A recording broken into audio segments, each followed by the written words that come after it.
So your offer is accepted. Now what? Once your offer is accepted by the seller, it starts the next phase of the transaction. You'll be asked for a down payment, typically 1% of the purchase price, on the home you are purchasing, which will be held with an attorney or a settlement company, which we often refer to these as title companies, and applied to the final purchase of the property.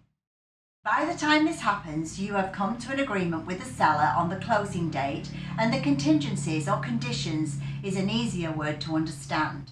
The period is usually 30 days, and each item specified on the contract must be completed satisfactorily at the agreed timing. Each contract is different, but you must include the following 4 items. 1. Inspection contingency. This should be completed as soon as possible after the contract is signed. If the results of the inspection are unsatisfactory, you can negotiate repairs or cancel the contract and your deposit will be returned to you.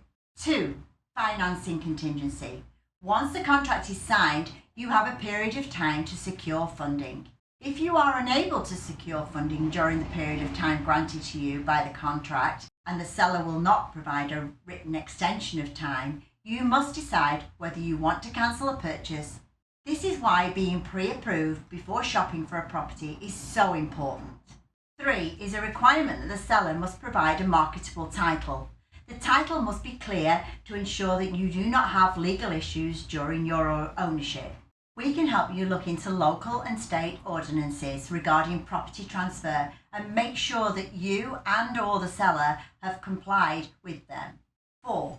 Secure homeowners insurance. This is almost always required before you can close the sale.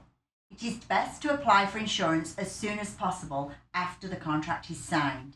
If you have questions or are ready to begin the home buying process, just complete the form below and a member of our team will be in touch shortly.